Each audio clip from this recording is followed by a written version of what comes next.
아파트 같은 공용주택에서는요, 사실 어떤 이웃을 만나느냐가 내 삶의 질을 결정하기도 하죠. 그런데 이런 이웃들은 어떨까요? 아니, 이웃이 툭 뭔가를 던졌다는 거예요. 근데 이게 집에서 어디서 썩은 내가 나나 했더니 이게 이웃 때문이었다는 거예요? 네, 바로 이웃이 투척한 쓰레기 때문이었습니다. 무슨 상황인지 설명을 드릴게요. 네. 한 온라인 커뮤니티에 올라온 사연입니다. 이분은 2층에 살고 있는데요.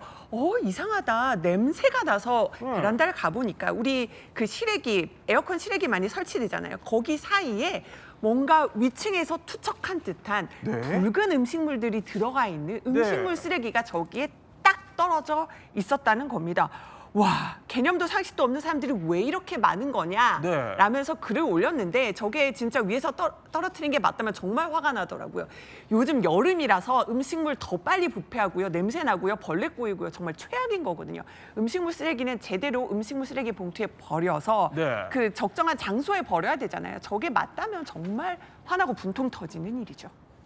그러니까 저게 진짜 사실이면 상식적으로 어떻게 이게 음식물 쓰레기를 그냥 아랫집에 탁 던져버린다. 이거 어떻게 생각을 할 수 있어요? 그러게 말입니다. 진짜 이해가 가지 않아서 누리꾼들도 네. 그 댓글을 어마어마하게 달리고 있어요. 그래요? 전부 분노하고 있죠. 특히나 지금 이남희 앵커께서 말씀을 하셨지만 여름입니다. 한여름에 음식물 쓰레기라는 건 정말 상상을 할 수 없을 만큼 부패가 되고 영향을 미치는 건데 네. 두 번째가 여름이기 때문에 실외기가 24시간 거의 돌아가요. 그렇다면 과열되는 상황에서 저렇게 음식물 봉투라든지 이런 것들이 연결이 되면 화재가 날 수 있거든요. 그렇네요. 그러니까 이게 사실 중국에서는 저런 일이 너무 많아서 굉장히 당국에서 규제를 한다고 합니다. 아무거나 막 투척한대요. 그래서 그것들과 관련해서 방송 CCTV 등 방송국에서 이걸 하지 맙시다라는 캠페인도 벌어지는데 우리나라에서 이런 일이 있다라는 걸 상상도 할 수 없다라는 누리꾼들의 반응이 계속 이어지고 있습니다. 아니 만약에 진짜 이웃이 던진 거면은 뭐 어쨌든 그 던진 이웃이 챙겨오는 게 최선의 방법일 것 같은데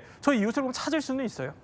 이제 찾으려면은 결국에는 아파트 내에 있는 뭐 CCTV를 조금 찾아본다든가 혹은 당시 상황을 뭐 목격한 사람을 찾아본다든가 이런 식으로 추적을 해야 될 것 같은데 네. 사실 찾는 것은 쉽지는 않을 것 같습니다. 자, 만약에 찾아내게 된다라고 한다면 일단 뭐 폐기물 관리법상 과태료를 부과를 할 수도 있고 사실 이렇게 떨어뜨렸을 때 이런 쓰레기들을 투척했을 때 아래에서 네.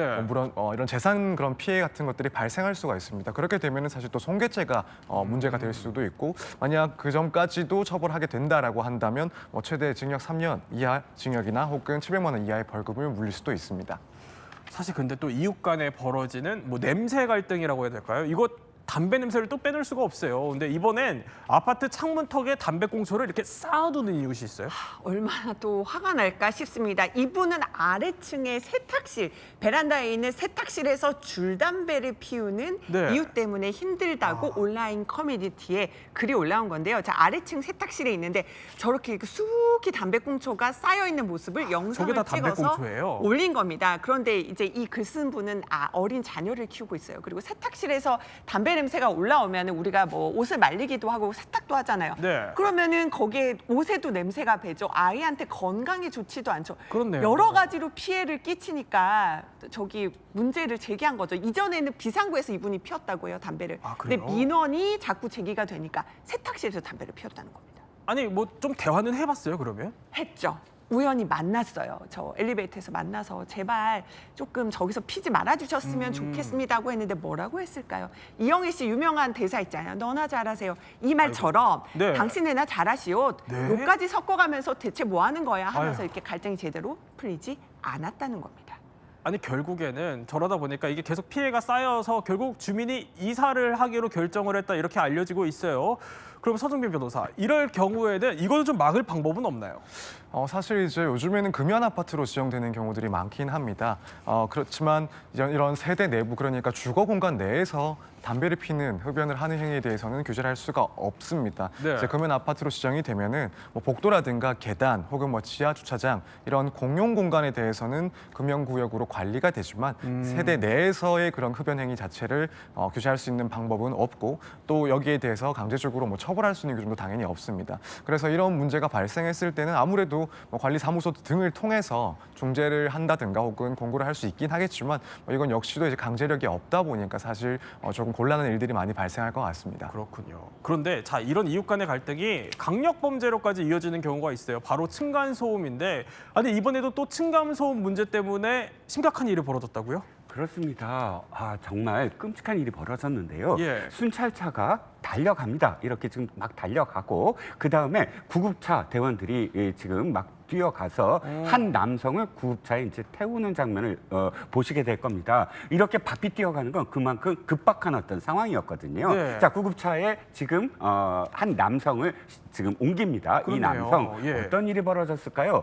바로 위층에서 살고 있는데 아래층에 있는 60대 남성에게 층간 소음을 항의하러 갔어요. 그런데 예. 그때 이 60대 남자는 검찰 진술에 따르면 경찰 진술에 따르면 만두를 튀기기 위해서 후라이팬에 기름을 가열시키고 있었대요. 네. 근데 위층에서 남성이 층간 소음을 항의를 하자 그대로 끼얹었다고 합니다. 이 식용유를 끼얹은 그러니까 식용유를 받은 그런 그 남성은 네. 지금 어깨와 목 3도 화상을 입고 병원에서 치료를 받고 있는데요. 이 위층 남자, 아래층 60대 남자 평소에도 층간 소음 때문에 다툼이 계속되었었다고 합니다. 아이고 층간소음 문제가 너무 심각한 것 같아요. 어떻게 보셨어요? 일단은 서로 배려하는 마음 먼저 갖는 게 중요한데 이게 무슨 좋은 나라 운동본부 얘기 같잖아요. 제 지인도 너무 심각하게 갈등을 겪다가 결국 경찰에 신고를 하게 되더라고요. 그래요? 이제 정말 해결이 안 될 경우는 제3자 좀 중재를 거칠 수밖에 없다는 생각이 들더라고요. 네, 오늘 이야기 또 이렇게 핵심만 살펴봤습니다.